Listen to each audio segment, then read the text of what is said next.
Hi everyone, thanks for tuning this episode of Nick Egan Times. On this episode we have an incredible guest. We have Wesley Schultz from the Lumineers.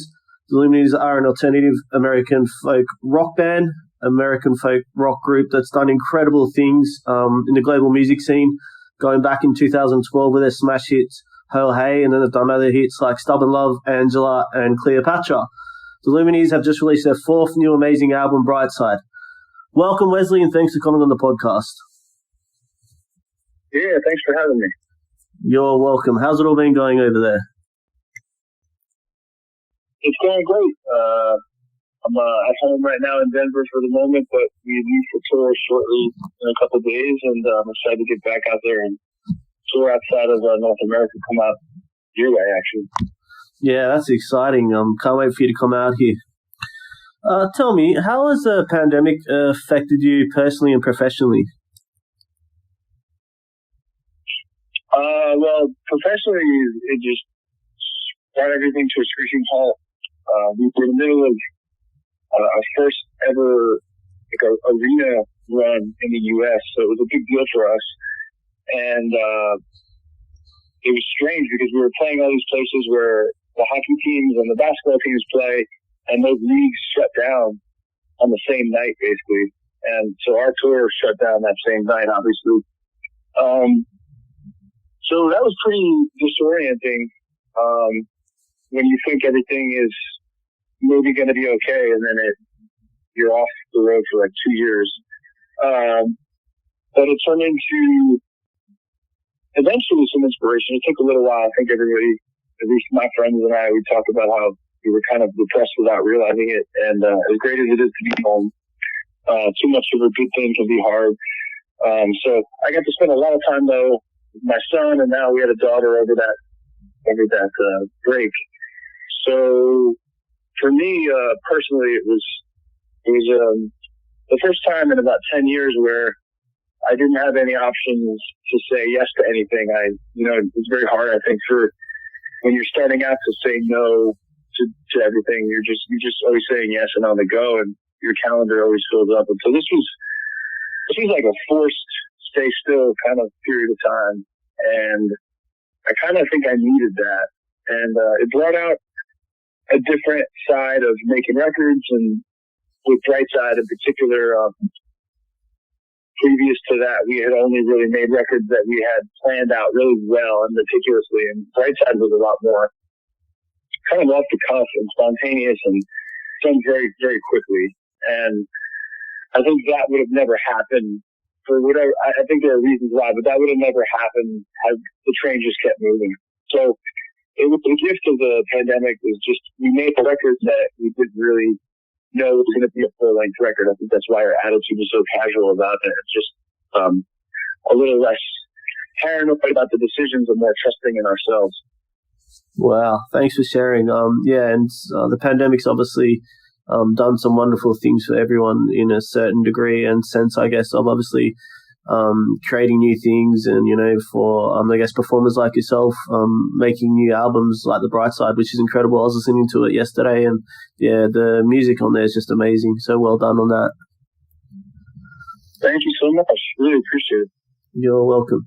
All right, take us back.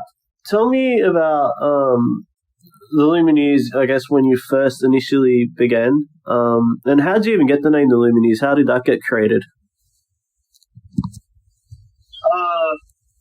We basically were, depending on how you look at it, we either stole the idea or we were given the name by accident. So we went through different band names, and obviously they were bad if we kept looking for other ones. So our first one was Six Cheek, and then it was Wesley Jeremiah. And our bio used to say that our first name is Free Beer to get people at a show. We just kind of made that up to get a laugh. But eventually we were playing this open mic out in Jersey City, and there was an MC there, which doesn't really happen all that often normally for us in open mics. But there was an MC, and he said, "Up next, we have the Lumineers." And that was actually our slot, but he was looking at the next week's. And we were like, so we went on stage and said, "Hi, we're the Lumineers," And just joking around. And then I went home and it kept rattling in my brain, and I started looking up this band, and they were an instrumental band, and they disbanded kind of soon after that. So the name was free. The name was freed up. And so that's how we accidentally stepped into the name. And we did a lot of music prior to the Lumineers. We made a lot of music and recorded ourselves for, I would say, 6 or 7 years. And it was kind of anonymous. You know, it was kind of like you got to throw a lot of paint at the wall and try things out that most of which wasn't very good, but it was a gift to be able to make things and have no penalty if they're bad. You just keep going, keep trying, and eventually, hopefully, you stumble into something that feels like you, and not like you're trying, but like authentically you. And there's a song on the first album called "Flowers in Your Hair," and I think that was sort of the start of a sound that we really loved. And yeah, we just kept going from there, and "Stubborn Love" and "Ho Hey," "Submarines," and all these songs kind of popped out at that time, and a record emerged. And then "Ho Hey" kind of took off in the U.S. and then other places. And I would say, you know, the last number of years, it's been gratifying to have people come to the show, and sometimes they bring a friend and they go, I know them by this song, but then they leave going, I knew way more songs than I realized I did. And, you know, I think for us, songwriting is the most important thing in all of this. And we felt a little bit misunderstood when you get known for a song and you kind of like want to avoid the one-hit wonder pitfall or the sophomore slump or whatever happens, you know. So I think a lot of it was just trying to stay patient with people and understand that, like, that's maybe how they know you now, but if you keep writing good songs, the page will turn and you get to the next step. So it took a little while. Songs like Ophelia and Cleopatra and Angela, and then we made 3. And then the most recent Brightside. So it's been like just trying to be really patient and, you know, plod along, just hopefully getting known by our songwriting and that being first and foremost. Yeah, great. I personally love Ho Hey too, and Cleopatra. I think they're both great songs, and you know, they're still commercially played here too, so they're great songs. That's cool. All right. And tell me about your tour. What are you most excited about coming down to Australia, and obviously going to other locations as well? What are you most excited about that? Well, we obviously love coming to Australia and getting to go that far away from home and seeing that the music still connects. But it's a little bit overdue. You know, it's like we were planning on coming through and the pandemic hit, so it caused, you know, like instead of a couple year delay, it's like probably been 4 or 5 years. And so I think that pent up energy, we've noticed it in the States a little bit and overseas, where it provides for a really special show because people have had a relationship with your music, but they haven't seen you that recently. So it becomes this really emotional and cathartic experience and I think for us it's fun because when we first came over there, when people don't realize when you start out as a band, I mean, think about it like a comic, right? If a comic hit big and then they're booking these big venues, they're expected to do about an hour worth of jokes. And for us, we had a 43-minute record on our first record, and we'd be expected to play an hour and 15, an hour and a half.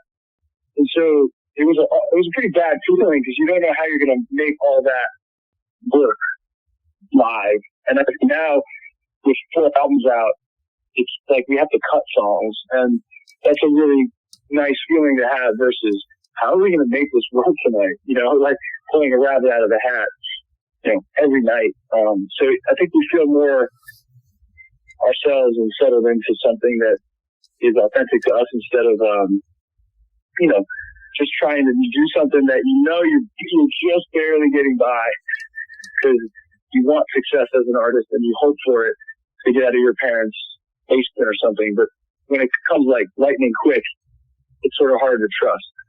So it's been nice to have 10 years now where, you know, we're proving that with each album that like, hey, this isn't like an accident. This is like, you know, we felt legit, and now it's coming to fruition for us. Which is, I don't mean to like toot our horn. I'm just proud that we've been able to stay around and stay together as a band, because it's a crazy life.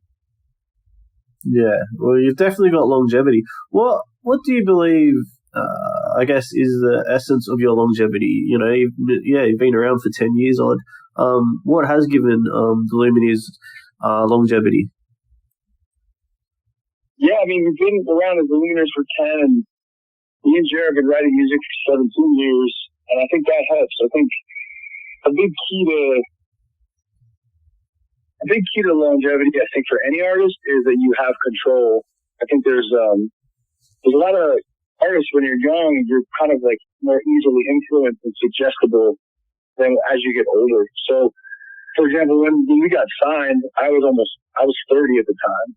And so I knew kind of like my terms that I was okay with. And I think we did things our own way, and it wasn't always in an orthodox way, but we had the sort of luxury of failing for so long that we knew how we wanted to do it on our terms. And I think a lot of times when you take a short term, what seems like a positive, long term, it can work against you. So, you know, having integrity and doing things your own way can be really good versus doing things, let's say, to please other people, which I think is kind of like, yeah, there is a showbiz and there's an entertainment part of music, which is your live show, but there's also if you're not you, then you could be easily replaced. But there's just one you, and it's like easy to say, but there's a lot of times when you get put in positions where you're like, I don't know if I want to do that. And if you have the right people around you, you can kind of find your way through that twisted path. But if you have people that are just kind of milking you until you're dry, you know, you kind of get used up and you're here today, gone tomorrow. So a lot of it was just that we had failed for so long that we just said no to a lot of things that probably I think would have been not who we were. Amazing. What inspires, I guess, yourself personally and the Lumineers daily? I mean, personally, I write songs with Jared. He has his own cool, weird inspirations. For me, a lot of why I got into music was because I loved people and I was fascinated by human beings and how we were so full of contradictions. And when we get to really know somebody, most of us are actually really interesting, but what's the least interesting about us is the walls we put up and the fronts we have. So, like, you know, when you somehow really get into a conversation with someone and it's just riveting, it's like, I think music can be like that. And I think when you tell real stories, it's similar to watching a movie that has really good dialogue where it feels real because it's rooted in something that happened.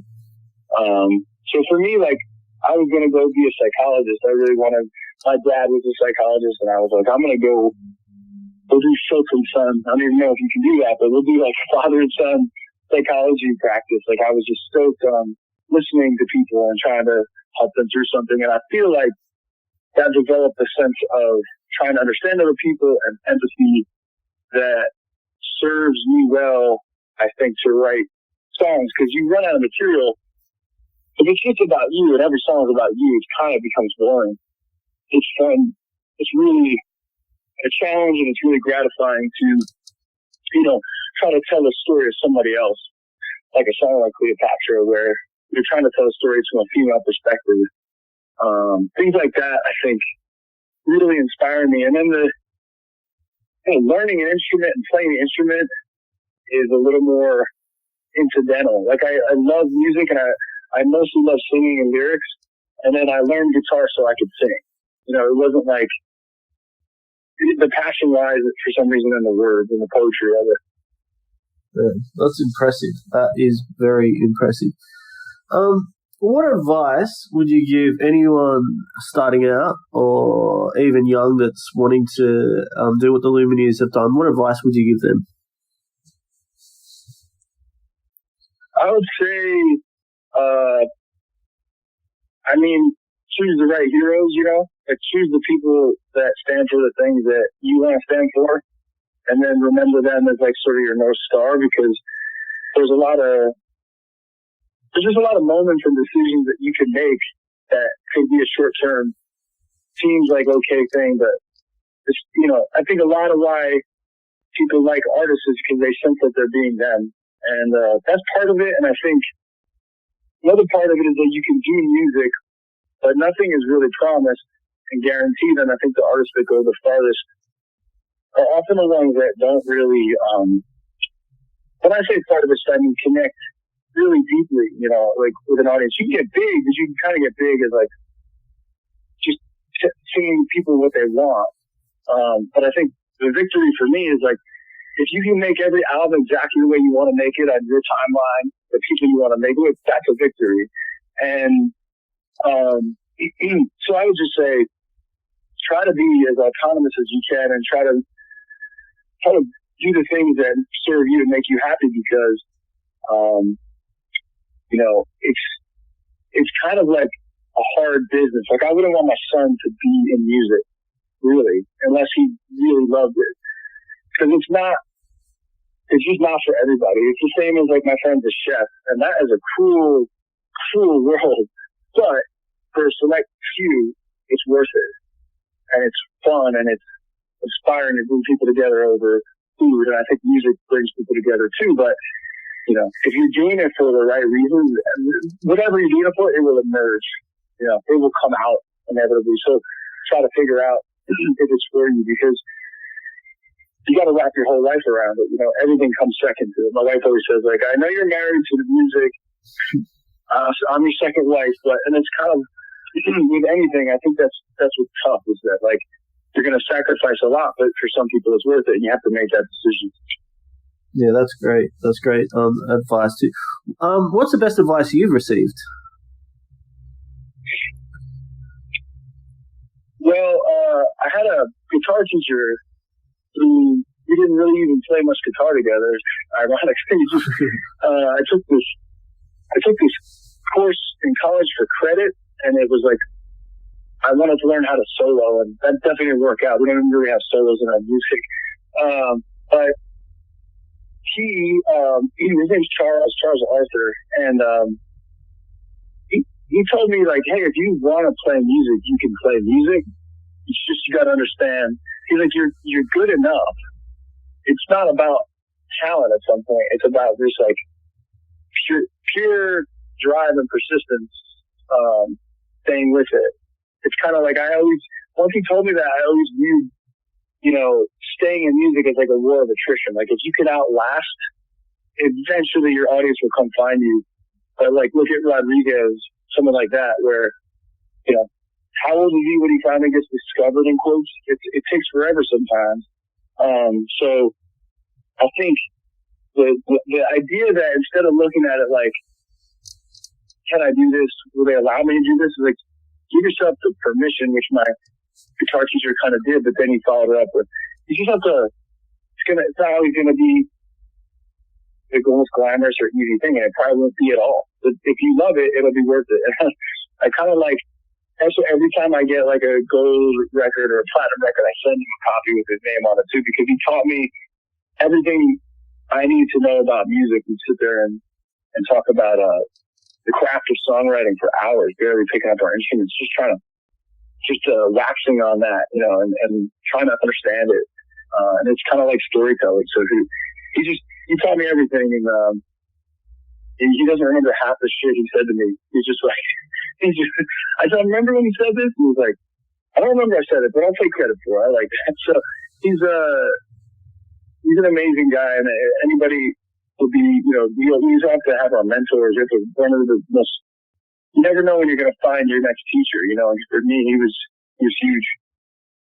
That's amazing. That is truly incredible. What are your hobbies and passions aside from music and I guess even touring? What do you like to do on your downtime? Well, I'd say, you know, first and foremost, I don't know if you're a parent, but when you become a parent, it's a lot of your life in a good way. So a lot of it is trying to be present as much as I can with the kids because I'm also gone a lot. Although they do come out on the road a lot. I try to be present that way. But other than that, I mean, I like to ride motorcycles a lot.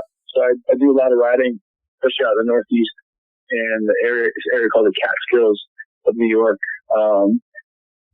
That's one of the top things. Just to zone out on a bike and go on these windy roads in the middle of nowhere. And beyond that, I hope I find time to like fish. I like to fish when I can, like fly fish. I golf like once a year. I wish it was more. But most of it, all roads lead back to what I already like doing. So I've been lucky enough to be helping some artists by getting into producing records as well. So I just already like what my job is. So it's not to me like, I try to run away from it.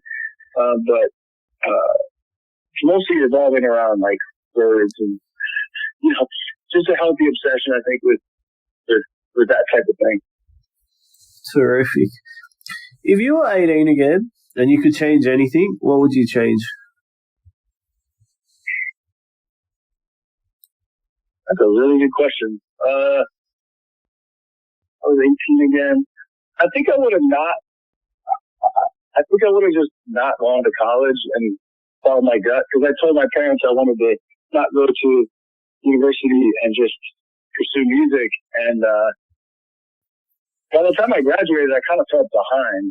I really wanted to just know what it was like to be a day-to-day musician. And it's the way I met Charles, so maybe I shouldn't say that. It's the way I met this guy who taught me so much valuable stuff.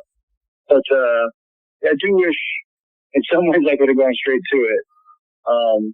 But it had its own benefits. And I also just wish I wish I would have not looked at things like in such a time is running out kind of way, which I think when you are a musician or you're an actor or whatever, like some sort of entertainment world type of gig, it's strangely like you have an expiration date and then you're not valuable to them, it seems like, overtly.